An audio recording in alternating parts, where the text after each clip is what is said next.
जी परम आदरणीय विकास पुरुष माननीय राजेंद्र प्रताप सिंह उर्फ मोती सिंह चाचा जी का शुभागमन देवीपुर ग्राम सभा के पवित्र सरजमी पर हुआ है। समय का बेहद संकोच है, मैं आपके बीच ज्यादा दीवार नहीं बनूंगा, परंतु हमारे बीच एक बड़े ही फायर ब्रांड वक्ता, बड़े ही ओजस्वी वक्ता जनाब मौलाना मोहम्मद अमीन खान असर अपने श्रद्धा सुमन अर्पित करता हूँ। उनके चरण पर अपने श्रद्धा सुमन अर्पित करते हुए प्रभु से प्रार्थना करता हूँ कि जहाँ भी हैं वो अपने परिवार को, अपने इस समाज को अपने आशीर्वाद से वो अभिसिंचित करें।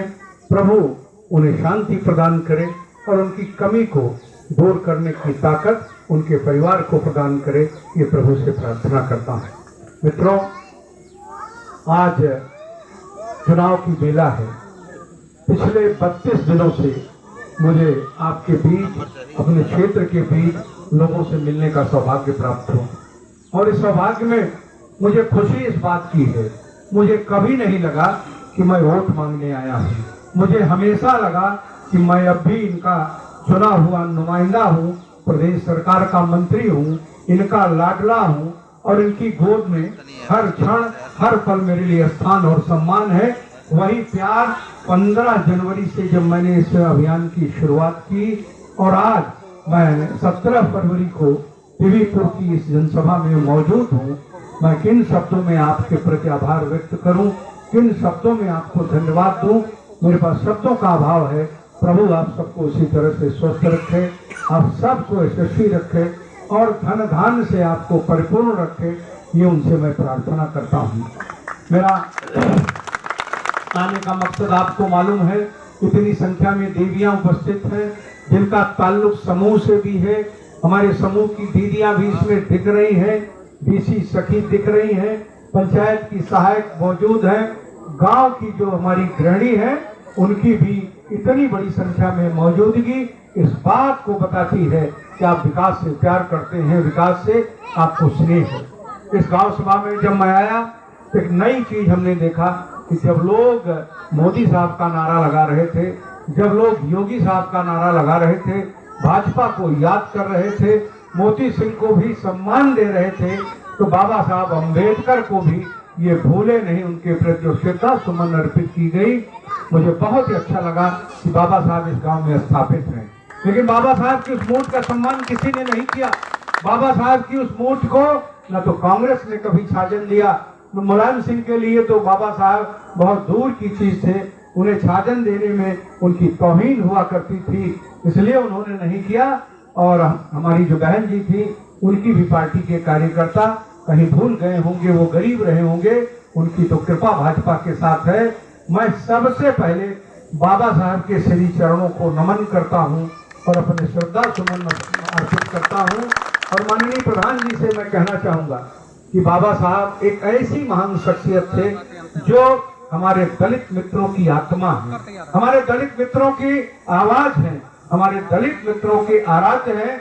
और उनको पानी बरसे तो भीगते हैं, ठंड में ओस पड़े तो उनका बदन भीगता है, और जब गर्मी पड़ेगी तो उनके बदन का पसीना कहीं न कहीं पृथ्वी पर गिरता है।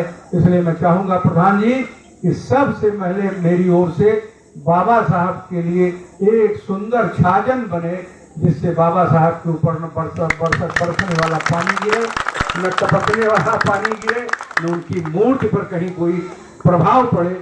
उसमें इस तरह की जाली लगाई जाए जिससे बाबा साहब की मूर्ति पर माला पहनाने वाला अगर जाए, उस फाटक को खोल के बाबा साहब को मल्यार्पण करके उनका चरण छू के उसे बंद कर दे, जिससे बाबा साहब की वो मूर्ति चमकती रहे और हमारे गरीबों की आस्था की वो प्रतीक हमेशा इनके लिए आस्था के रूप में दिखते रहे। वहां पर एक रोशनी भी में जले, जिससे बाबा साहब का वो बदन दिखे, बाबा साहब का वो चेहरा दिखे, बाबा साहब का वो मंदिर जिस पर ये दलित जाके पूजा करते हैं, इनकी पूजा इस रोशनी में हो सके।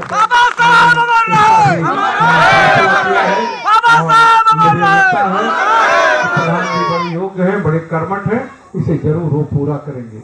उसके बाद मैं कहना चाहता हूं मित्रों कि अगर बाबा साहब के आशीर्वाद से दलितों में इतना विश्वास है, उस विश्वास को बढ़ाने का काम माननीय प्रमुख जी ने सभी विषय आपके सामने रखे हैं। बाबा साहब के सम्मान में दाल नहीं रहता था खिलाने के। यहाँ चूंकि दलित बहुत है इसलिए उनके बुजुर्ग माँ बाप इसको जानते होंगे, और वो जब पकाती थी उसका माड़ निकालती थी, जेका गांव पसावन कहा थे। अपने लड़के को बैठा ले तो कहे महतारी पास दूध ना रहा तो दूध भात किया हो, दाल ना राहत रही कि दाल भात किया हो, तरकारी तो बड़ी दूर की चीज रही। वो महतारी लड़के को बैठा ले बचवा यही हमारे बा यही खा के पेट भर लिया, वह पसावन भात नून अपने लड़किया के दई के, अपने घरे के मालिक के दई के, अपनी पतोहू के, अपनी बिटिया के दई के जियावत रही। कितना दिन ही तकलीफ उठाया, तोहरे दौरी ना रही, तोहरे भौखी ना रही, तोहरे बर्तन ना रहा, तोहरे झोला ना रहा, वह तो मेहरारू का आंचल रहा, मनसेधु का फटा कुर्ता रहा। अगर मजूरी पावे मनसेधु ले वह कुर्ता का फैला दे, वही में आ जाए। अगर हमारा छेद रहा है तो आधा दाना घरे में पहुंच गिर जाए, और मेहरारू फटही धोती रहा है वही में अगर एक पसेरी पाई जाए तो आधा घरे लेके जाए, आधा गिर जाए। ये गरीबी रही। मोदी जी देश के प्रधानमंत्री हैं, भाजपा के नेता हैं, और अखंड भारत का दुनिया में सबसे ऊंच करे वाला ऐसा प्रधानमंत्री भा है। उनकर महतारी गरीब रही, उनकर महतारी चाय की दुकान खोले रही, उनकर महतारी चाय बने के अपने लड़किया नरेंद्र मोदी जी ये देश के प्रधानमंत्री बन जेकर दुनिया में डंका बाजत बा, उनका डोलची वो कुल्हड़ दे दे, हाथे में केतली दे दे कि बच्चा चला जाए का बेच आवा, जौन मिले पैसा वही तोहरे पोरे रोटी तरकारी बनाओ। जब वो प्रधानमंत्री हुए उन्हें अपनी माँ याद आई, उन्हें अपनी गरीबी याद आई, और उन्हें दलित माँ के उस आंचल फटे आंचल की तस्वीर याद आई, और उस पिता की जिसके बदन पर फटा कुर्ता तो था, फटी धोती तो थी, न बदन उससे ढकता था, न काम उसका चलता था, न सौंदर्य उसका निखरता था, न उसका कहीं बेहतर सकल सूरत का वादा कि आपने इनके काले धन को जमा किया, और काले धन को जमा करके आपने उस गरीब दलित माँ के आंचल को अनाज से भर दिया।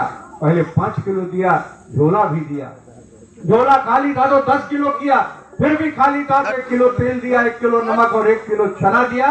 धन्य है मोदी, अगर एक आदमी को आपने 10 किलो दिया, घर में 10 लोग थे तो 1 कुंटल हुआ, 1 बोरा हुआ, जिसको घर में ले जाने के बाद घर की मालकिन ने देखा कि गजब का गेहूं, गजब का चावल, जो हमारे लिए सपना था वो हमारे सामने है। मोदी को आशीर्वाद दिया, और वो चावल गेहूं आज परिवार भर का पेट भर रहा है। साल भर में 12 कुंटल जिस घर को अनाज मिलेगा, उसे अब मजदूरी करने की जरूरत नहीं, उसे फटे कपड़े में जाने की जरूरत नहीं, अपने बेटे को पसावन भात खिलाने की जरूरत नहीं। उस रिफाइंड इसलिए दिया कि पराठा बना लो गेहूं के आटे की, माँ चावल का को बना लो, उसका